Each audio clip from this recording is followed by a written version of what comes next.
During the Great Quarantine of 2020, buzz phrases such as social distancing, flattening the curve, and self-isolation entered the public lexicon. And as the days and weeks of staying inside piled up, people's biggest concern besides staying physically healthy was fear of loneliness.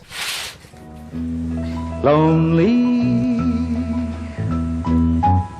hi Mr. Lonely. Zoom meetings and words with friends can only satisfy the craving for social interaction for so long.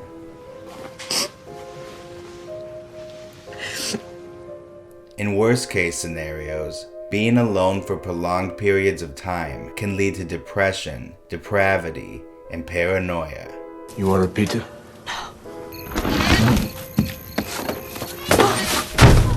Especially in Hollywood.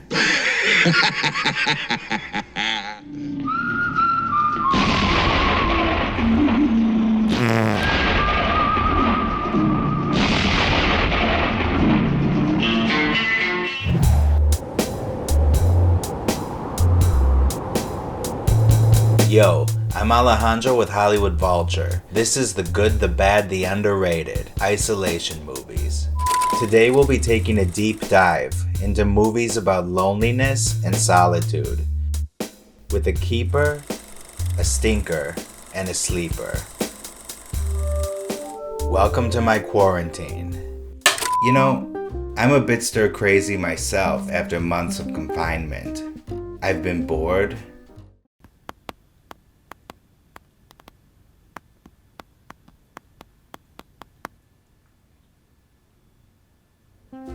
I've been lonely. Besides connecting your service, is there anything else I can do for you today? Not really. It's been real nice talking. By chance you down for a game of virtual bingo? And I've been slightly paranoid.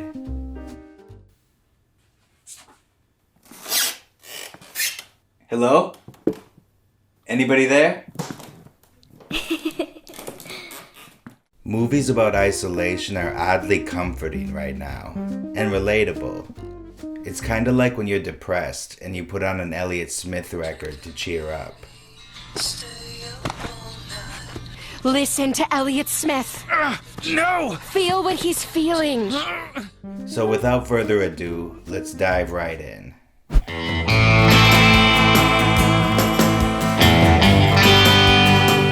Few movies capture the feeling of isolation with such visceral style as The Shining.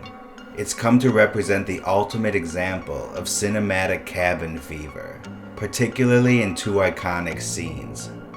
The first is when Shelley Duvall, as Wendy, discovers what Jack Nicholson, as her husband Jack, has been writing over and over on his typewriter. All work and no play makes Jack a dull boy. How do you like it?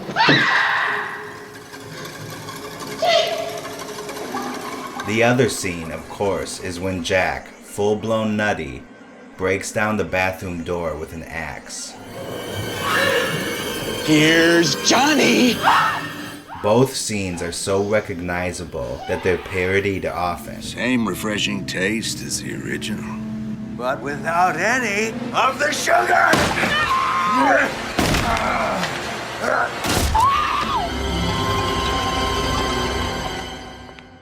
Feeling fine. Wow, that's a relief.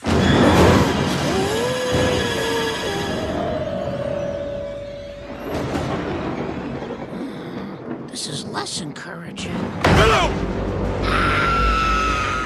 Well, many parts of that were good. There were quite a few hiccups, but many parts of it were very good. Let's look at this. Director Stanley Kubrick came across the original manuscript of the novel by Stephen King and immediately saw its potential.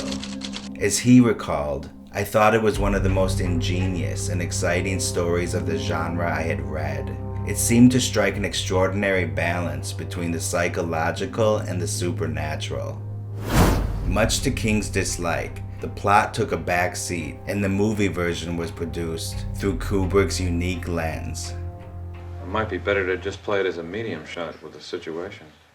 The opening of The Shining sets the ominous tone as we see a tiny yellow VW Bug driving along a winding road, swallowed by the surrounding Rocky Mountains.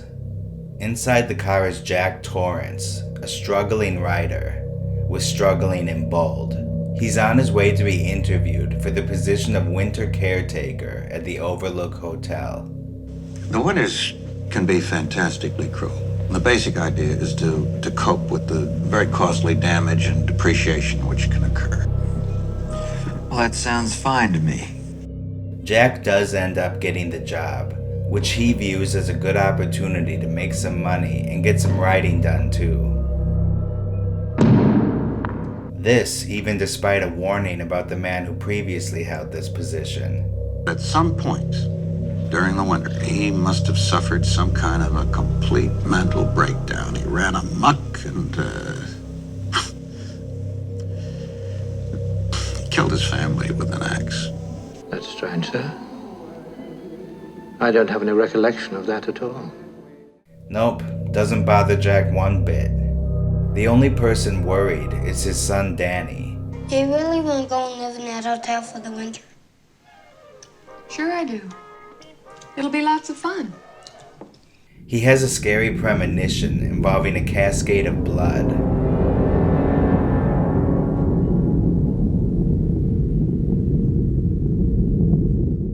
The family of three soon pack up and hit the road. Their bond is not exactly strong. Dad, Yes? I'm hungry. Well, you should have eaten your breakfast. After arriving at the hotel, Jack and Wendy are told something unsettling during the tour. The site is supposed to be located on an Indian burial ground, and I believe they actually had to repel a few Indian attacks as they were building it. Later, the kindly head chef, Mr. Halloran, Yeah. What's up, Doc? greets them, and it's found out that besides psychic visions, Danny also has telepathic powers. How'd you like some ice cream, Doc? Mr. Halloran explains to Danny that it's called Shiny. Danny then tells him that he has an imaginary friend named Tony who lives in his mouth. Tony? I'm scared. Tony is like a scary Jiminy Cricket who sounds like he smokes a carton of cigarettes a day.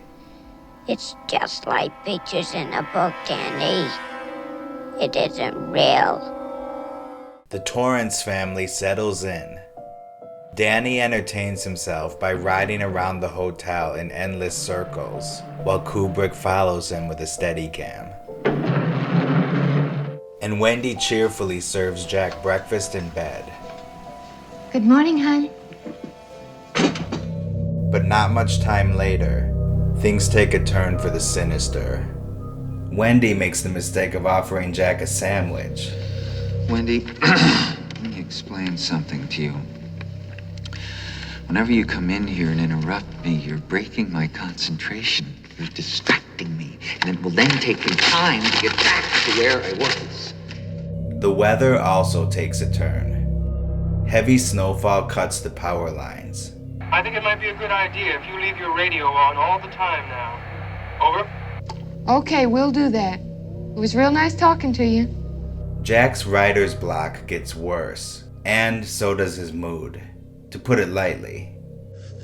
Well, I dreamed that I killed you and Danny. Wendy discovers bruises on her son and believes they came from Jack. She becomes very worried about his mental state. You think? A little slow tonight, isn't it?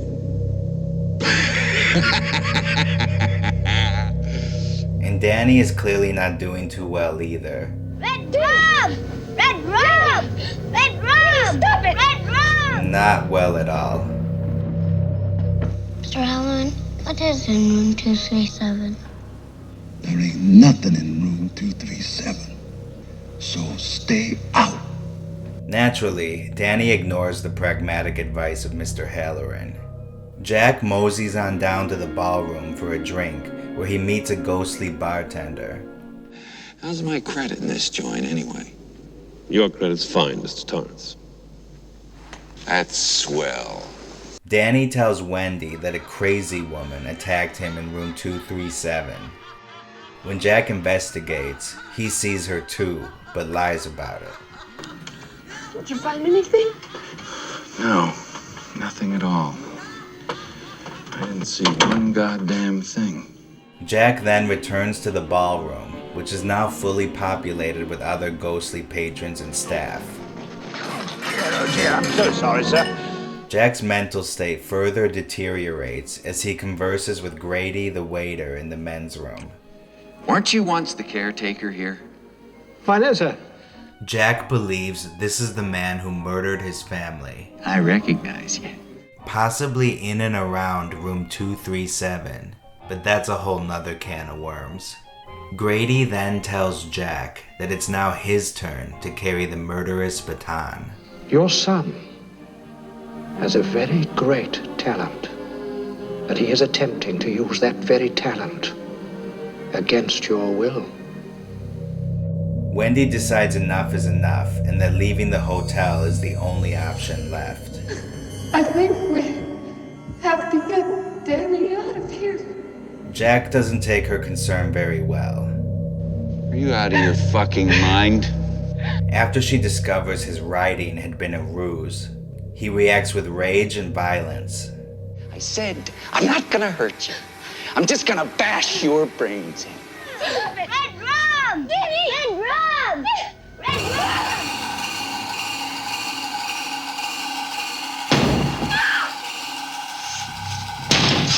Completely cut off from the outside world, in the dead of winter, Wendy and Danny are left utterly alone in their battle against a madman and the supernatural forces of the hotel. Wendy, I'm home. Police, I thought that it was what the old-timers used to call cabin fever. Kind of claustrophobic reaction which can occur when people are shut in together over long periods of time. This is the kind of film that begets many different interpretations and theories. It's about American imperialism, the Holocaust, or that it's Kubrick's confession to faking the moon landing, or that's all a bunch of nonsense and it's actually about the psychosis of a lonely, unstable alcoholic whose condition tears his family apart, the ghosts being merely figments of his imagination. Orders from the house. Whatever the theory, The Shining is a great film and a great depiction of isolation. For some people, solitude and isolation can of itself become a problem. Not for me. Liar. Minus the Indian burial ground and evil energy, the Overlook Hotel would be a pretty sweet spot to quarantine. Think of all the YouTube videos you could edit. Well, that sounds fine to me. 5 months of peace is just what I want. By the way, if you haven't seen the making of The Shining, go find it. It's a fly-on-the-wall, behind-the-scenes documentary shot by Kubrick's daughter, Vivian. Oh, come on. What do you mean roll 2 video? seconds. We're fucking killing ourselves out here, and you're going to be ready. I am too. I'm standing Should we right play by mood the music? door. Shelley, I'm telling you, it's too many times. Every time he speaks emphatically, you're jumping, and it looks funny. You'll finish it wanting to give Shelley Duvall a hug.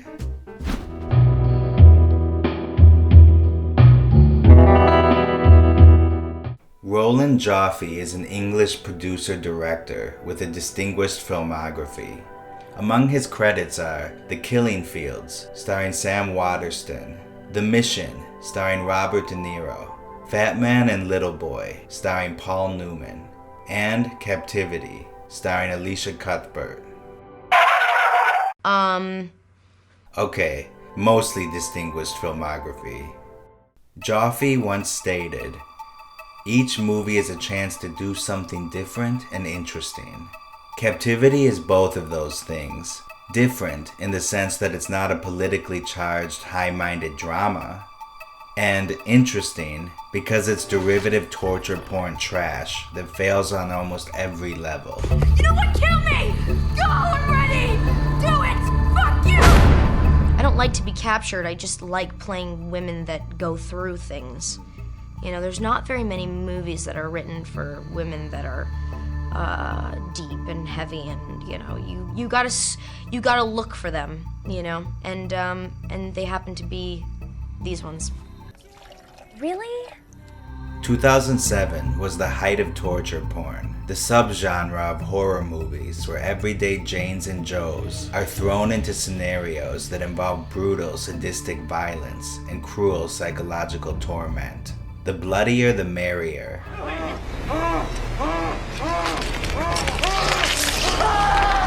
Think Saw, Hostel, and The Devil's Rejects. All of which are examples that more or less succeeded in their missions to entertain and terrify because of well fleshed out characters and craftsmanship. What's the matter, kid? Don't you like clowns? The problem with Captivity is that it's one false note after another, right down to the main hero. You're the only one that loves me, Susie. Cuthbert plays Jennifer. Excellent. A famous cover girl who is abducted and held captive in a secluded basement. Someone must have put something in my drink. The last thing that I remember was stumbling out of the bathroom. We don't get a true sense of who she is at any point in the story. What do you want? I knew you were gonna do this to me too. You know what? I've never been comfortable with the dark. The prison setup is so high tech, you would think her abductor worked for NASA in another life.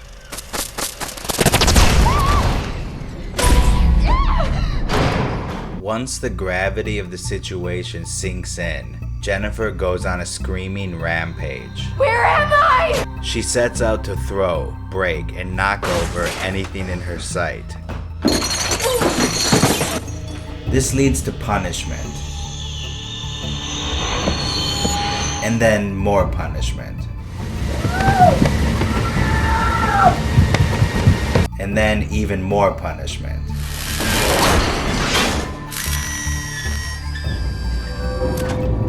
You get the idea. Please,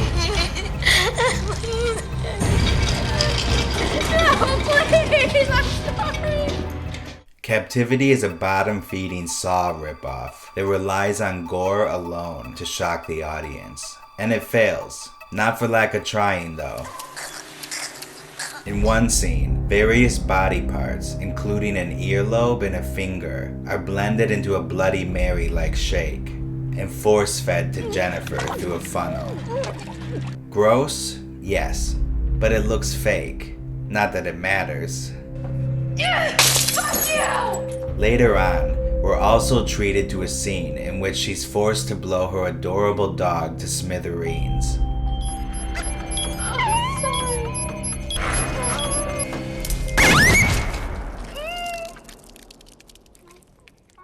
What a movie. I think you just sit there and you think about it and you wonder, what would I do if, you know? And you've got seconds to react, you know? And I've searched that feeling in a lot of characters. Captivity is not just limited to Alicia Cuthbert.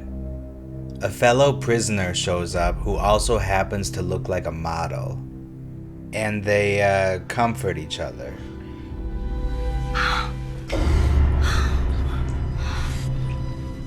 In the final act, a couple of dim-witted cops show up looking for Jennifer. All right. The buggy beamer roach trap Get the fuck out of here. And there's even a wasted performance from the usually dependable character actor, Pruitt Taylor Vince. One of the best. In 1987, Roland Joffe was nominated for an Oscar. The nominees for achievement in directing are Roland Joffe for The Mission. In 2007, he was nominated for a Razzie. Susie. Oh, the highs and lows of a career. And I really wanted to work with Roland, so I wasn't send me the next horror film. It was really, Roland Joffe wants to work with me. Awesome. And good, very good. And we were in Russia and no one else spoke English. The entire crew spoke Russian, and it was Roland, myself, and everyone else was sort of hustling and bustling and going off and pожалуйста and da and yet, and it was like, okay, and here we were feeling sort of a little bit confined and captive also. It set a good tone for the film. 850,000 people are reported missing every year. If you think it can't happen to you, you're dead wrong. Captivity. When it came time to promote Captivity, After Dark Films rolled out a series of graphic billboards depicting its 4 main selling points: abduction, confinement, torture, and termination. The campaign was deemed in poor taste, and they were removed after a public outcry.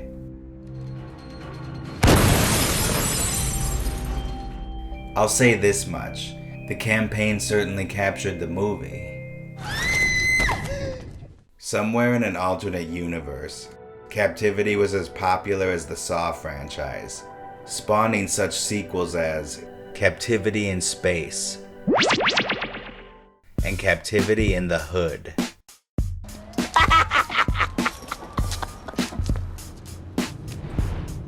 Fortunately, we're in this universe.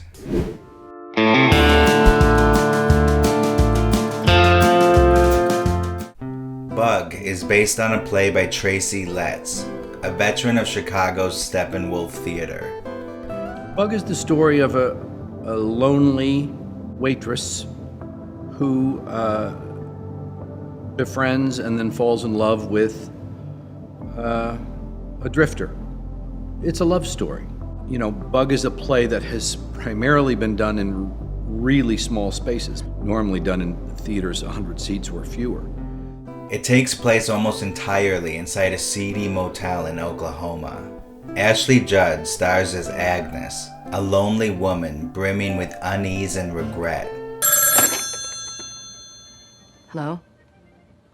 Jerry, it's you, isn't it? Oh, you son of a bitch.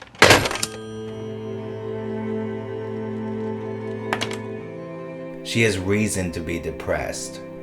Not only has her son mysteriously gone missing, but her violent ex-husband has just been released from jail, and he's as bad as ever.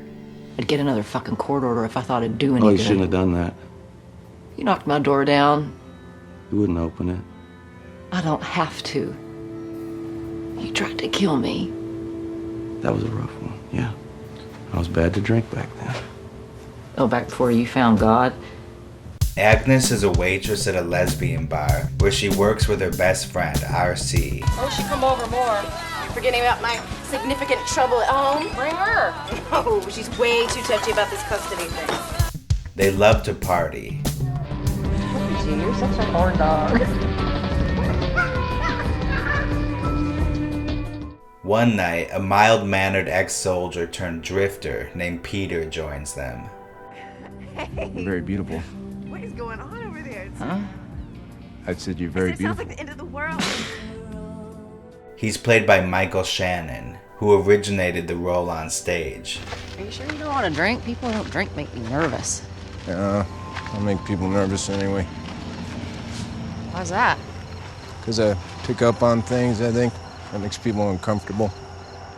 Peter comes off as low-key strange, but he's also sensitive and sober, and he doesn't view Agnes with lascivious intentions. Women aren't really my bag. You a homo? I'm not anything, really. I'm done with that. I'm just looking for a friend. These qualities draw her in. He could be good for her. If you want, you could stay here tonight. Sleep on the couch. I don't want to put you out. Somebody sleeping on the couch when I'm sleeping's not putting me out. Okay, that'd be nice. It's just a crappy sofa. Nice of you. Peter is a problem solver. He sees a problem and he tries to solve it. if he likes this woman and wants to spend time with her, that's a problem. The way to solve that is to be polite and nice and smile. You should get rid of that. How come? They're dangerous. They have americium-241 in them. Jesus, no wonder I feel so lousy all the time. For me, the story is all about how intimate can two human beings get. Because people spend time together, they have relationships, whatever, but when you really look at the person that's your significant other or whatever, it's like, how close am I to you? How well do I know you? How much do I accept who you are? And what are we willing to do for each other? I haven't been to bed with a woman for a long time, but I think I could go to bed with you. Come here, boy. After an emotional build-up, the two finally hook up in a montage that's somewhere between romance novel and softcore Cinemax flick.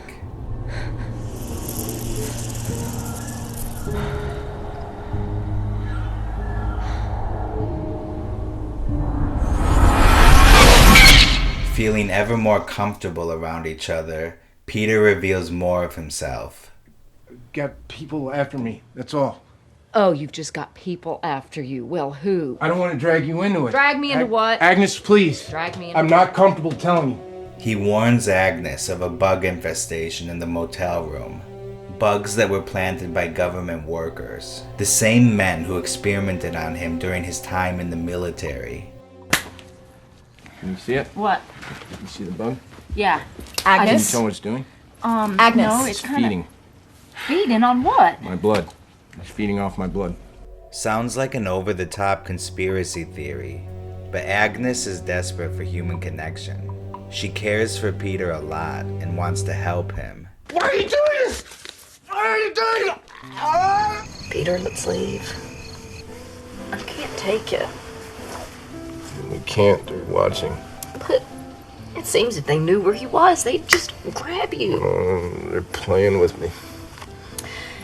Maybe we can sneak out. It's too risky. As time flies, no pun intended, Agnes falls for Peter hook, line, and sinker, joining him in his paranoid fantasy, or nightmare rather.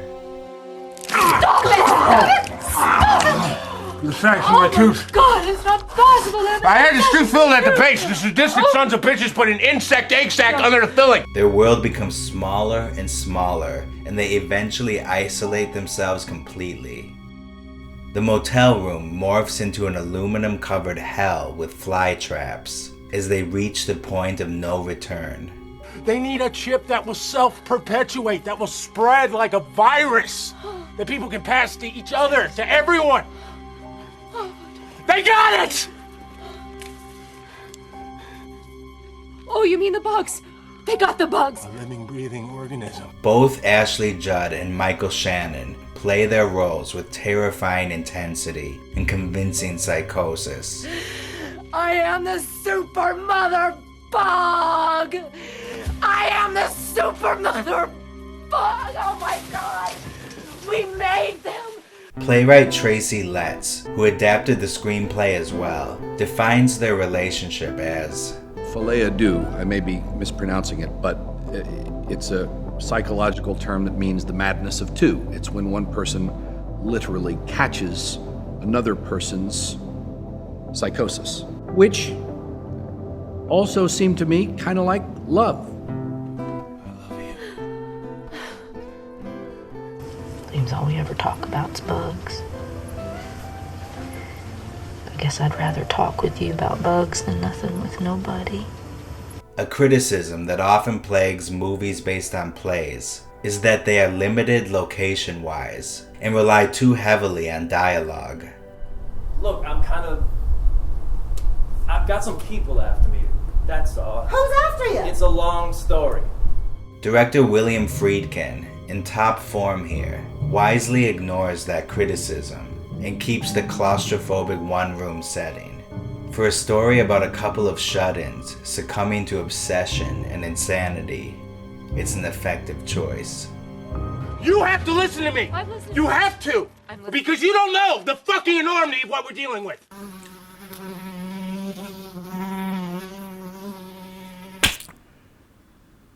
Got it. The more I think about Bug, the more I admire it. It's a lot to take in at first. A lot.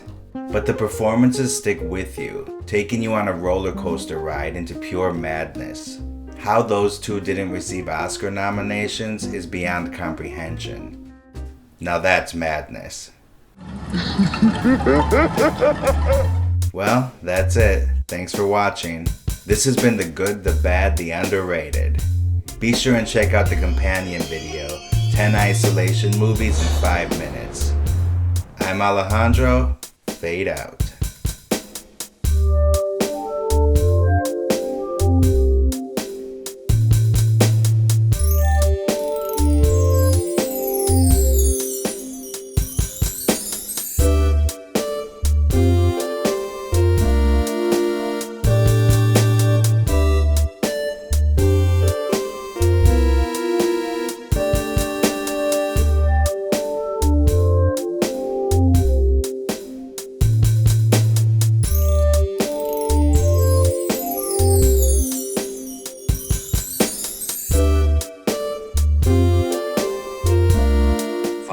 Of peace is just what I want.